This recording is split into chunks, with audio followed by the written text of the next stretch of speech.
안녕하십니까, 쇼키무동산입니다. 오늘은 대통령이 콕 찍은 세 가지 타켓에 대해서 말씀을 드려보겠습니다. 또한 향후 규제 적용 순서까지도 같이 말씀을 드려볼게요. 이제는 1주택자도 방심하면 안 되는 상황입니다. 2월 22일 이재명 대통령이 X에 올린 글을 살펴보겠습니다. 시장에 맞서지 말란 말도 있지만 정부에 맞서지 말라는 말도 있습니다. 자, 우리 국민은 부동산, 특히 수도권 아파트 시장이 비정상임을 알고 있고 이 비정상의 정상화를 지지합니다. 권력은 규제, 세제, 금융, 공급 등 정상화를 위한 막강한 수단을 가지고 있습니다. 문제는 권력의 의사와 의지라고 표현을 했습니다.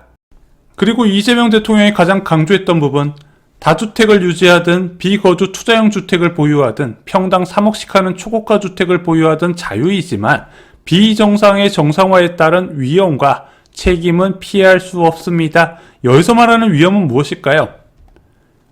정상화가 되는 과정에서 가격 하락 가능성에 대한 경고를 하는 거고요. 또한 대출 연장 불허 등의 예상치 못한 변수 등도 고려를 하라는 거죠. 여기에 따른 책임은 또 무엇일까요? 보유세와 양도세 부담 강화 같은 정책 변화를 언급하고 있다. 저는 이렇게 생각을 합니다. 그럼 이 비정상을 어떻게 정상화시킬까요? 규제와 금융 그리고 세제 관련된 이야기를 했습니다. 자, 규제는 여기서 말하는 수요 억제책을 이야기하는 거고 현재 상황이 계속 지속될 것이다. 그래서 작년 12월까지만 하더라도 이 수요 억제책이 좀 풀릴 가능성, 토지거래 허가구역 일부 완화 가능성과 대출 규제 완화 가능성, 정비사업 규제 완화 가능성이 일부 나왔지만 지금은 전혀 그런 분위기가 아니에요. 두 번째는 금융 부분이죠. 수요 축소와 매도 유도 관련된 정책이 동시에 나올 거예요. 수요 축소와 관련된 거는 기존에도 계속 있었던 부분이지만 매도를 유도를 위한 대출 차단은 이번 정부에서 처음 도입이 되는 거거든요. 그래서 수요 제한과 공급 확대 정책의 지속됨을 강조를 했습니다. 마지막으로 양도세와 보유세 관련 세제 개편, 지금까지 627 부동산 대책과 1015 부동산 대책에서는 아시다시피 대출 규제와 거래 규제 중심으로 나왔습니다. 아직까지 세제 규제는 한 번도 나오지 않았어요. 하지만 이 카드도 본격적으로 나올 가능성이 처음으로 예고가 된 거죠.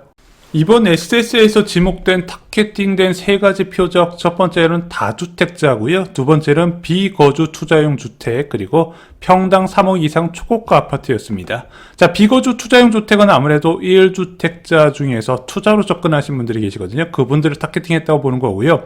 이번에 평당 3억 이상 초고가 아파트에서 처음으로 경고가 나왔어요.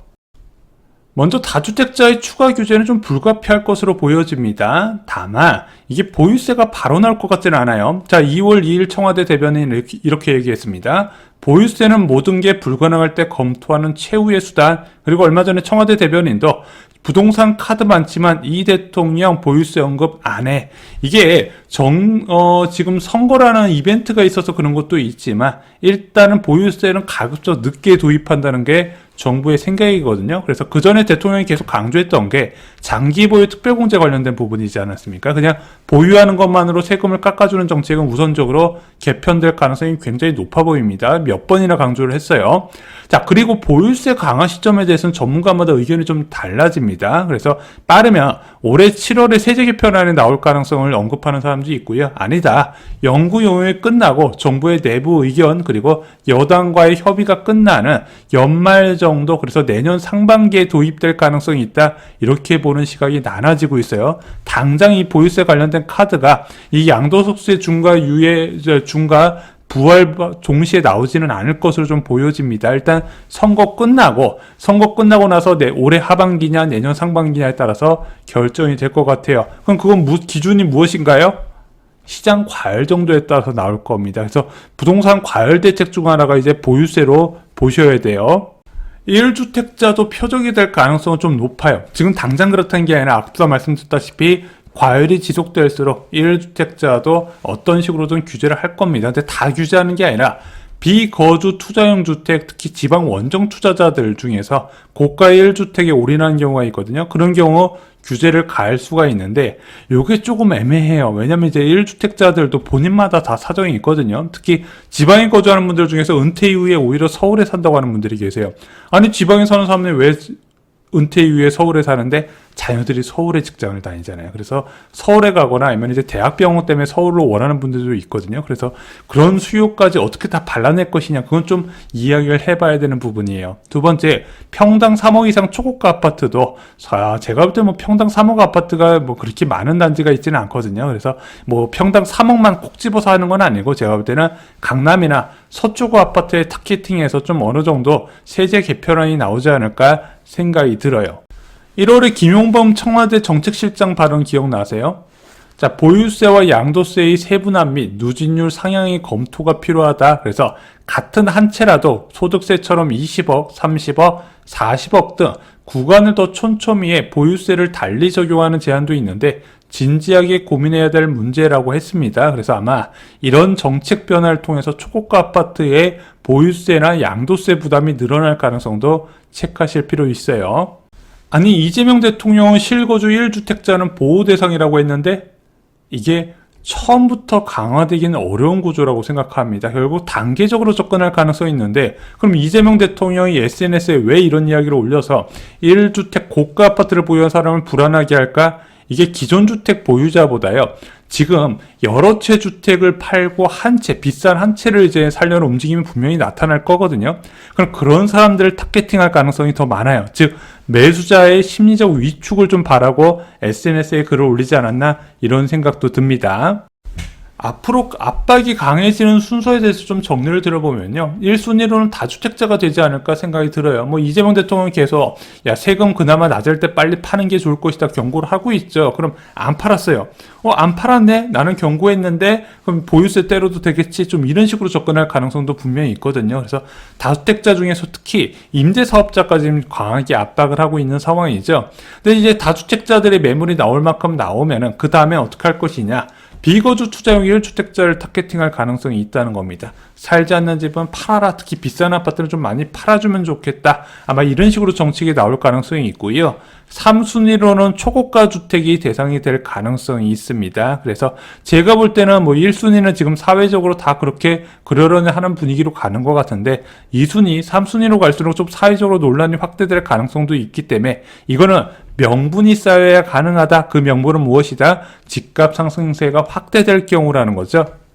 정부는 가만히 있는 부동산 시장을 건들지 않는다 말씀드렸죠. 잘 생각해 보세요. 이재명 대통령이 SNS에 부동산의 정상화를 강조하는 것도 다 한국 부동산은 통계상 과열이 정확하게 포착이 됐을 때였습니다. 자, 그래서 앞으로도 통계상 과열이 나타날수록 규제 강도는 늘어날 것이다. 그래서 과거 문재인 정부 때도 그랬어요. 이 통계상 과열이 나타날 때마다 보유세가 점진적으로 인상이 됐고요. 양도세, 특히 1주택자도 포함된 양도세의 규제도 강화됐던 상황을 좀 기억을 하셨으면 좋겠습니다. 오늘 영상 결론 말씀드리겠습니다. 대통령이 다주택자, 비거주 주택 보유자, 초고가 주택 보유자에 대한 경고를 나섰습니다. 자, 위험과 책임을 감당해야 되는 것으로 집값 하락 가능성, 보유세 강화를 동시에 경고한 것으로 보여지는데요. 매도자, 매수자 모두에게 보내는 시그널로 인식이 됩니다. 그래서 똘똘한 채로 갈아타는 사람들도 이런 리스크가 있어 경고한다 이렇게 생각이 들어요.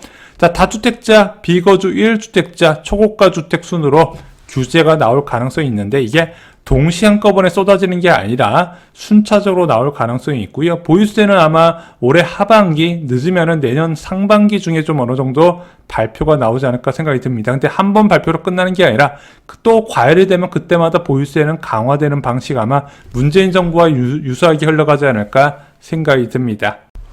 2월 24일 멤버십 영상에서 긴급점검 포지션별 대응 방법에 대해서 제시를 드렸습니다. 그래서 아파트 시장 어떻게 될 건지 좀 제 의견을 정확하게 전달을 드렸고요. 무주택자, 1주택자, 다주택자 어떤 선택을 해야 될지도 말씀을 드렸습니다. 그리고 현재 1주택자한테 주어진 3가지 선택지 멤버십 영상에서 확인을 해보시기 바랍니다. 휴킨부동산 멤버십은 무주택자, 유주택자를 위한 다양한 정보, 인생을 바꿀 만한 정보를 제공드리고 있습니다. 다른 인생을 원하시는 분들께 적극 추천드립니다.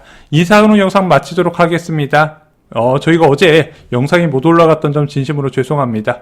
제가 컨디션이 너무 안 좋아서 미처 영상을 올리지 못했습니다. 앞으로 제때 여러분들 출근 시간에 만나도록 하겠습니다. 이상으로 영상 마치겠습니다. 감사합니다.